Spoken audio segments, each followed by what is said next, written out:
मिर्जापुर नाम के एक शहर में एक परिवार रहता था।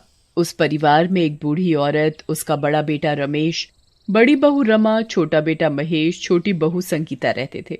रमेश और रमा की एक 16 साल की बेटी थी जिसका नाम आशी था, और महेश और संगीता का एक 10 साल का बेटा था जिसका नाम डुग्गू था। उस घर में बस बड़ी बहू रमा की ही चलती थी।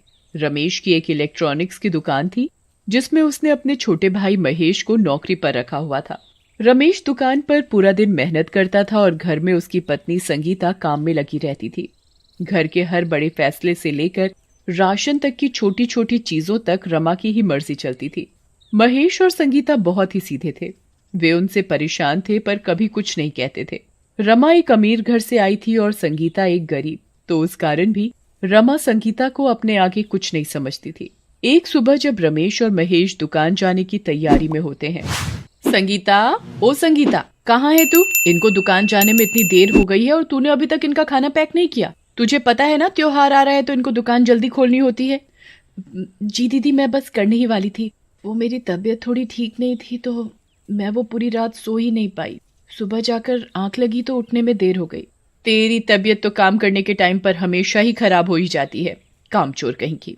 संगीता जल्दी जल्दी टिफिन पैक करके रमेश और महेश को दे देती है और वो दोनों दुकान के लिए निकल जाते हैं। उनके जाने के बाद संगीता अपने कमरे में जा रही होती है कि रमा फिर से उसे पीछे से आवाज देती है, अभी तो हम लोगों ने नाश्ता भी नहीं किया है।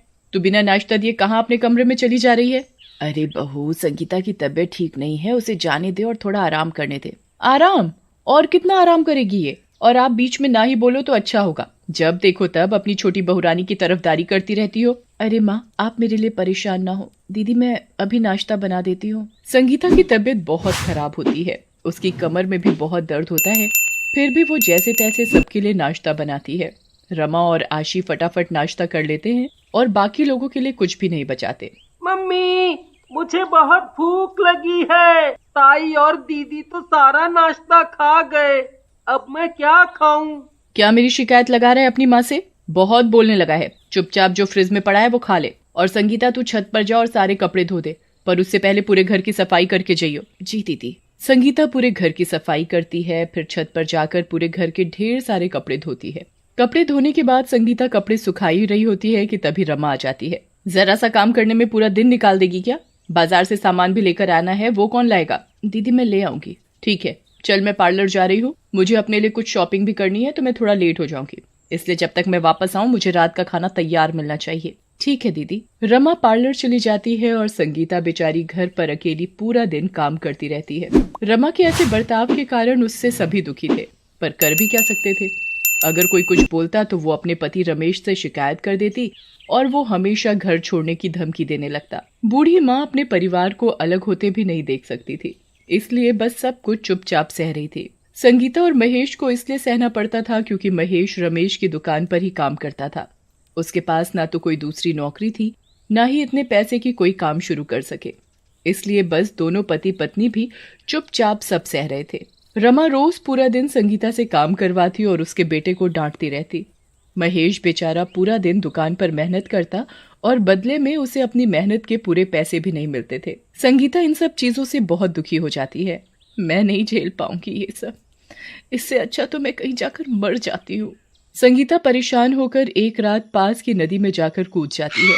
नदी के पास एक पीपल का पेड़ होता है और उस पेड़ पर बैठी एक चुड़ैल ये सब देख रही होती है। अरे, ये औरत पानी में कूद क्यों गई? ये आखिर मरना क्यों चाहती है? मुझे इसे बचाना होगा। चुड़ैल संगीता को बचा लेती है। चुड़ैल? चुड़ैल होकर तुमने मेरी जान बचाई? क्योंकि मैं एक अच्छी चुड़ैल हूँ जो किसी का बुरा नहीं करती। पर तुमने मुझे क्यों बचाया? मर जाने दो मुझे। आखिर ऐसा क्या हुआ है तुम्हारे साथ जो तुम मरना चाहती हो? मेरी जेठानी मुझे और मेरे परिवार को बहुत परेशान करती है। मुझसे जानवरों की तरह पूरा दिन काम करवाती है। चाहे मैं बीमारी क्यों ना हो, पर वो तरस नहीं खाती। मेरे बच्चे को डांटती रहती है और मेरे बड़े सास ससुर की जरा भी इज्जत नहीं करती।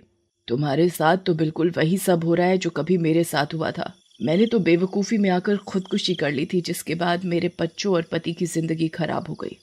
तुम परेशान मत हो और बेफिक्र होकर घर जाओ, सब ठीक हो जाएगा, मुझ पर भरोसा करो। संगीता अपने परिवार के बारे में सोचकर घर वापस चली जाती है और घर जाकर सो जाती है। सुबह होने पर संगीता जैसे ही उठकर बाहर जाती है तो किसी की आवाज आती है। आवाज सुनकर रमा भी बाहर आ जाती है। कोई है क्या घर में? जल्दी बाहर आओ और सस्ते में काम वाली पाओ। जल्दी आओ जल्दी आओ। आ जाओ बहन जी, इतनी महंगाई में ऐसी काम वाली आपको कहीं नहीं मिलेगी।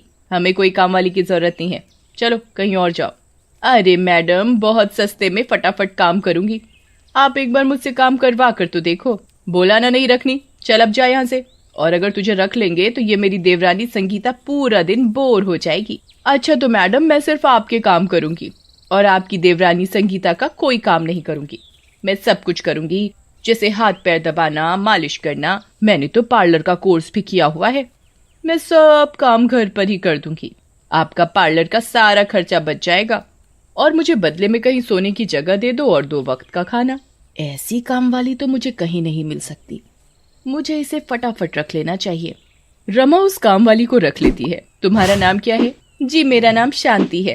अच्छा शांति, मैं अभी नहाने जा रही हूँ, तब तक तू मेरे कपड़े प्रेस कर दे। जी मैडम। रमा उसके बाद नहाने चली जाती है। संगीता रसोई में खाना बना रही होती है, तभी वहाँ शांति आ जाती है। अरे दीदी लाओ, मैं खाना बना देती हूँ। नहीं नहीं, तुमको दीदी ने अपने काम के लिए रखा है, अगर उसने तुम्हें मेरा काम करते देख लिया तो तुम्हें काम से निकाल देगी। वो अभी नहाने गई है, उनके आने से पहले मैं सारा खाना बना दूंगी। अरे इतनी जल्दी कैसे बना दोगी, ये तो नामुमकिन है। ऐसे नौकरानी एक चुटकी बजाती है और उसके 8 हाथ निकल आते हैं और वो चुड़ैल के रूप में आ जाती है। अरे शांति, तुम तो वही कल रात वाली अच्छी चुड़ैल हो ना?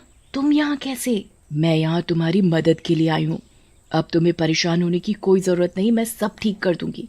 चुड़ैल अपने एक हाथ से आटा लेती है, एक से आटे में पानी डालती है तो एक हाथ से उसे गूंथ देती है, दूसरी तरफ एक हाथ से वो सब्जी काट देती है तो एक हाथ से कढ़ाई में तेल मसाले डाल देती है और एक हाथ से सब्जी चला रही होती है और बाकी के 2 हाथों से वो फटाफट पराठे बना देती है। संगीता ये सब देख बड़ी हैरान होती है, पर उसे खुशी भी हो रही होती है कि अब उसके साथ उसकी मदद के लिए कोई है। तुमने तो मेरा सारा खाना बना दिया, चलो अब मैं जाकर सफाई कर देती हूँ। अरे मैं हूं ना, अब तुम्हें कोई काम करने की जरूरत नहीं।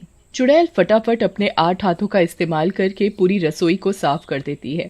उसके बाद वो पूरे घर को शीशे की तरह चमका देती है और रमा के कपड़े भी एक चुटकी में प्रेस करके रख देती है और फिर से एक नौकरानी के रूप में आ जाती है। रमा नहा धोकर तैयार होकर बाहर आती है तो साफ घर और खाना बना हुआ देखकर हैरान हो जाती है। कमाल है, पूरा घर इतना साफ और इतनी जल्दी सारा खाना भी बन गया, ऐसा कैसे हो सकता है? संगीता, तेरे हाथ कब से इतनी तेज चलने लगे? काम चोर कहीं की। जी दीदी, वो मैंने सोचा जल्दी काम कर लूं, वो कपड़े भी धोने थे बस इसलिए। हाँ तो यहाँ खड़ी क्या मेरी शक्ल देख रही है? जा और जाकर कपड़े धो। और हाँ शांति, तू चल मेरे कमरे में, मेरे सर की मालिश कर दे। जी मैडम, मैं आपकी ऐसी मालिश करूंगी कि आप जिंदगी भर याद रखोगे। अरे वाह शांति, तेरे हाथों में तो जादू है। मजा आ गया। मजा तो कल आएगा जब तू धीरे धीरे गंजी हो जाएगी। मालिश करने के बाद चुड़ैल छत पर जाती है। संगीता, चल अब तू साइड हो और देख मेरा कमाल। चुड़ैल फिर से अपने असली रूप में आ जाती है और फिर से उसके 8 हाथ निकल आते हैं। चुड़ैल 1 मिनट में सारे कपड़े धो देती है और फटाफट रस्सी पर भी सुखा देती है। चुड़ैल की मदद से संगीता के सारे काम चुटकी में हो जाते थे। दोनों बहुत ही अच्छी सहेलियां बन गई थीं और अक्सर अकेले में खूब बातें करती थी। ऐसे ही दिन बीतते चले गए। चुड़ैल की मदद